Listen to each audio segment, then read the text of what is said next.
The blood circulatory system or cardiovascular system. It delivers nutrients and oxygen to all cells in the body. It consists of the heart and the blood vessels running through the entire body. The arteries carry blood away from the heart. The veins carry it back to the heart. There is not only one blood circulatory system in the human body, but two, which are connected. The pulmonary circulation is where the fresh oxygen we breathe, it enters the blood. At the same time, carbon dioxide is released from the blood. And the second is the systemic circulation, provides organs, tissues, and cells with blood so that they get oxygen and other vital substances. Different circulation of the animals. First example is the fish. Fish have the simplest circulatory system of the vertebrates. Blood flows unidirectionally from the two-chambered heart through the gills and then the rest of the body. Second example is the amphibians.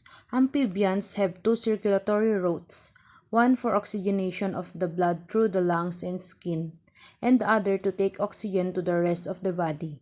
The blood is pumped from a three-chambered heart with two atria and a single ventricle. Next example is the reptiles. Reptiles also have two circulatory routes. However, blood is only oxygenated through the lungs.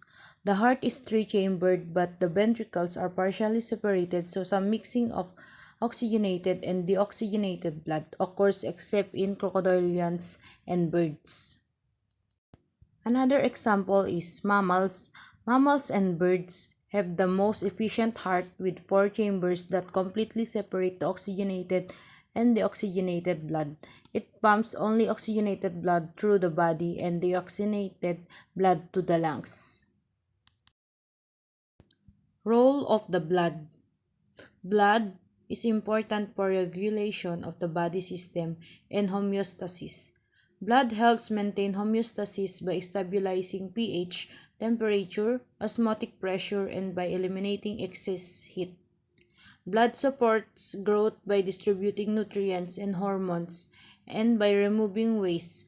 Blood plays a protective role by transporting clotting factors and platelets to prevent blood loss and transporting the disease-fighting agents or white blood cells to sites of infection. The blood circulation is the path of the blood through the body. It can be divided into the small circulation, which are the minor or pulmonary blood circulation, and the major systemic blood circulation. The pulmonary blood circulation is the blood circulation between the heart and the two lungs. It transports the oxygenated blood to the lungs to absorb oxygen and release carbon dioxide. The oxygenated blood then flows back to the heart. Systemic circulation moves blood between the heart and the rest of the body. The systemic blood circulation is the blood circulation between the heart and all the parts of the body. It carries oxygen and nutrients to the cells and picks up carbon dioxide and waste products. Systemic circulation carries oxygenated blood from the left ventricle through the arteries to the capillaries in the tissues of the body. The blood carrying carbon dioxide gas reaches from all the body parts to the right atrium through the two large veins, which are the superior and the inferior vena cava. The blood flows to the right ventricle through a valve.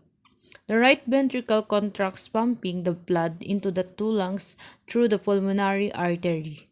Inside the two lungs, carbon dioxide gas is exchanged with oxygen gas. The blood rich in oxygen, which comes from the two lungs, returns to the left atrium through the pulmonary veins, then it flows to the ventricle through a valve.